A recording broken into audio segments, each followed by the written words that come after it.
I'm 80 years old, and I need to tell you something I should have realized 40 years ago.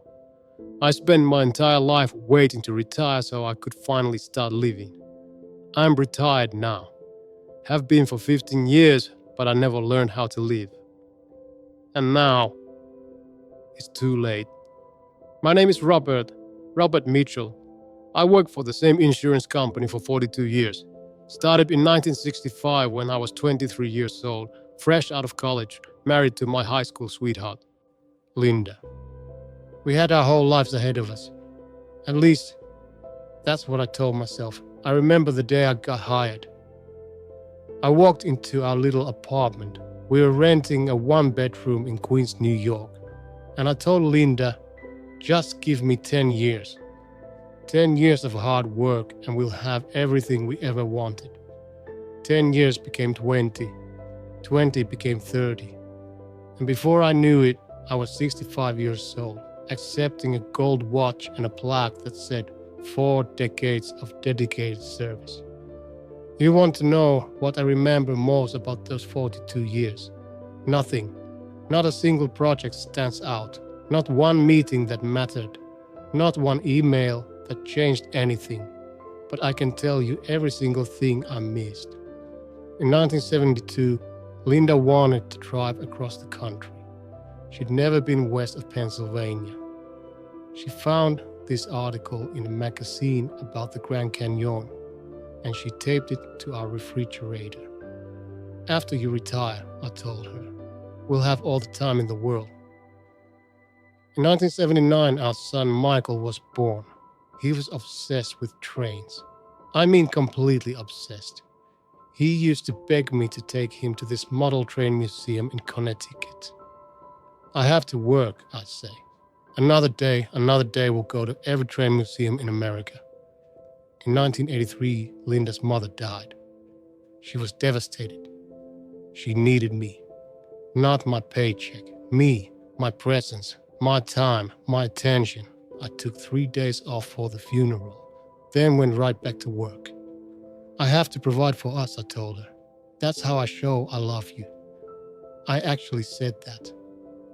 In 1998, Linda asked me to go to couples therapy with her. She said we'd been living like roommates for years. She said she felt invisible. I told her she was being dramatic.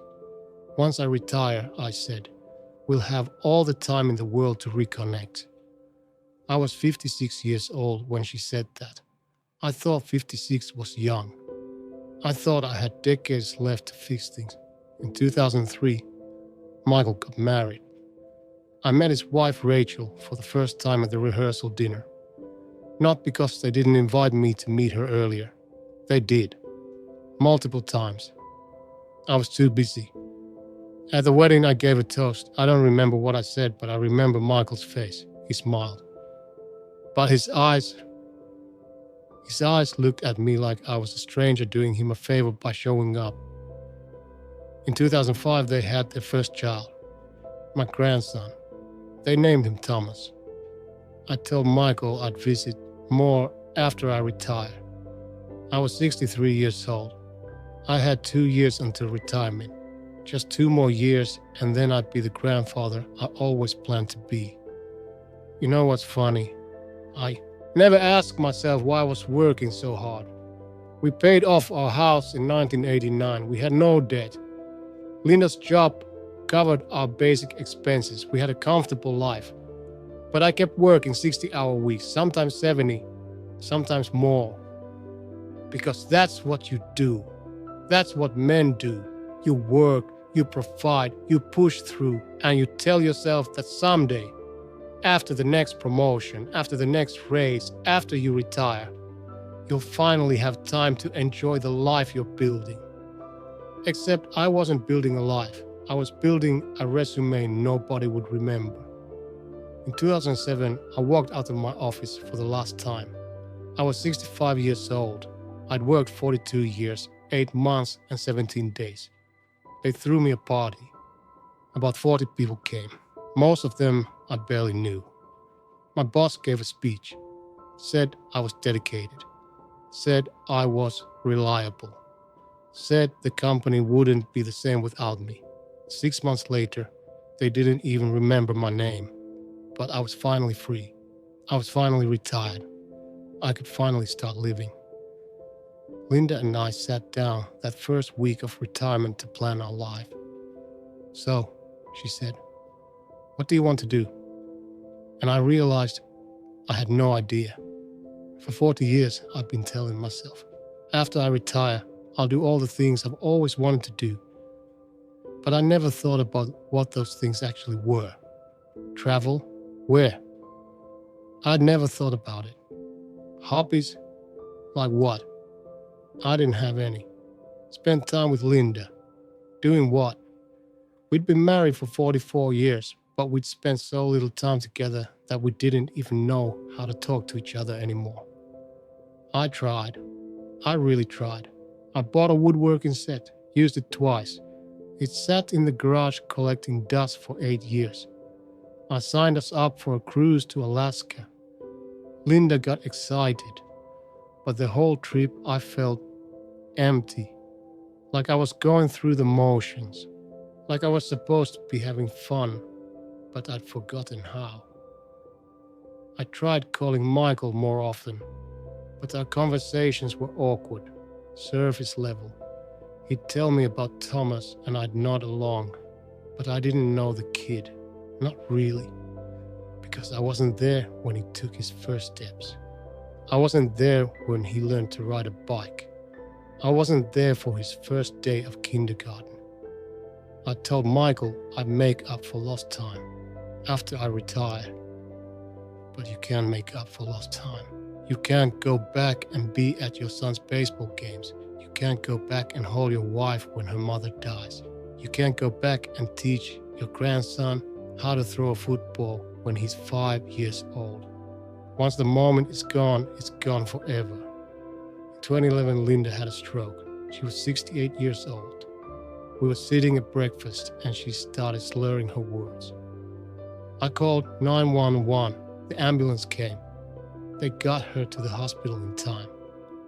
She survived, but she lost most of the function in her left arm and her speech. It took months of therapy before she could talk normally again. I sat next to her hospital bed that first night and I looked at her, really looked at her, and I realized I'd wasted our entire marriage. All those years I told her, after I retire, we'll travel. After I retire, we'll reconnect. After I retire, we'll finally have time for us. And now she'd had a stroke and she couldn't even hold a suitcase. I held her hand and I cried. I cried for all the vacations we never took. I cried for all the conversations we never had. I cried for all the years I was physically present but emotionally absent.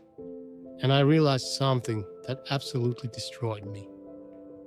I spent 40 years preparing for a life I was never going to live, because by the time I retired, I was already 65 years old. My knees hurt. My back hurt. I got tired after walking for 20 minutes. All those things I said I'd do after I retired. Hiking the Appalachian Trail. I could barely walk up a flight of stairs without getting winded. Learning to play guitar. My arthritis made it painful to hold the neck. Traveling the world. I was too tired, too set in my ways, too afraid to leave my comfort zone. I spent my entire life waiting to start living. And when I finally had the time, I didn't have the energy, I didn't have the health, I didn't have the people I loved around me anymore. In 2015, Linda died. We'd been married for 52 years. I stood at her funeral, and person after person came up to me and said, "She was such a wonderful woman. You two had such a beautiful life together." And I nodded. I said thank you. But inside I was screaming. Because we didn't have a beautiful life together. We had a beautiful potential for a life together, but I wasted it. I wasted her. I wasted us. I told her after I retired for 40 years, and by the time I retired, she only had 8 years left. 8 years. And even then, those 8 years weren't the life she deserved. She deserved 40 years of adventures.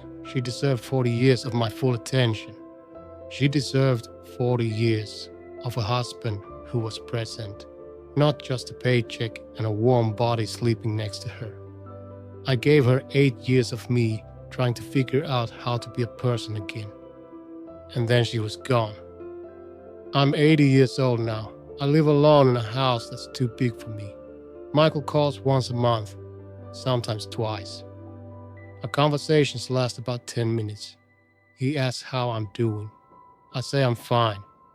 He tells me about Thomas, who's 20 now, in college studying engineering. I've missed his entire life. And the worst part, he doesn't even know he's supposed to miss me, because I was never there to begin with. You want to know what I think about every single day. The Grand Canyon trip Linda wanted to take in 1972. Michael's baseball games in 1991. The model train museum I never took him to. The couples therapy Linda begged me to go to in 1998.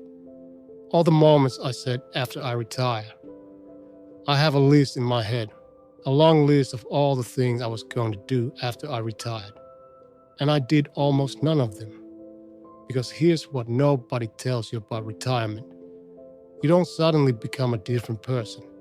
If you spend 40 years putting off your life, you don't magically know how to start living just because you stop working. The habits you built for 40 years, those are the habits you keep. If you spend 40 years being too busy for the people you love, you retire and realize you don't know how to connect with them anymore. If you spend 40 years saying someday, you retire and realize someday never comes. If you spend 40 years working toward a finish line, you cross it and realize there's nothing on the other side, just emptiness. I sit in my house and I watch TV, and I think about all the things I should have done. I should have gone to Michael's baseball games. I should have driven Linda to the Grand Canyon in 1972. I should have retired at 50 instead of 65. Hell, I should have worked less when I was 30. Because you know what the company did after I retired. They hired someone younger. They paid him less. And the company kept running just fine. All those 60-hour weeks, all those missed birthdays and anniversaries and soccer games, none of it mattered. Not to them. And now it's too late for it to matter to me. If you're watching this, you probably see yourself in my story. You're working hard, you're building something, you're telling yourself just a few more years, just one more promotion, just until I pay off the house, just until the kids are out of college, just until I retire. And you think you have time. You think you'll get to the end of your career and you'll still be young enough, healthy enough, energetic enough to do all the things you're putting off. But you won't, because time doesn't wait. Your kids won't stay young. Your parents won't live forever. Your spouse won't keep asking you to pay attention forever. And your body won't stay strong forever. I'm 80 years old and I'm telling you this. There's no after I retire. There is only now, right now, this moment, this day. Your daughter's soccer game is today, not after you retire. Your parents want to see you this weekend, not after you retire. Your spouse needs you to be present tonight, not after you retire. That trip you've been talking about taking for 5 years, book it. Take it. Stop waiting for the perfect time, because the perfect time doesn't exist. You think your job can't survive without you working 60 hours a week. I worked for 42 years. I gave that company everything. And they forgot my name in 6 months. You are replaceable at work, but you are irreplaceable to the people who love you. And those people won't wait forever. I'm 80 years old and I have maybe 5 years left, maybe 10 if I'm lucky. And I have nothing. No memories worth holding on to. No relationships that feel real. No adventures I can look back on and smile about. I have regret. That's all I have. Regret. Don't do what I did. Don't spend your whole life waiting for someday. Because someday is a lie. Someday never comes. And by the time you realize it, everyone you love is gone. And you're alone in a house that's too big, watching TV and wondering where your life went. You think you have time. You don't. So close your computer, put down your phone, and go be with someone you love. Go do something that matters. Go live your life right now, while you still can. Because I'm 80 years old, and I said after I retire for 40 years, and now I'm retired, and I never started living. Don't let that be you. Learn from my mistakes. The clock is ticking, and trust me, it ticks faster than you think.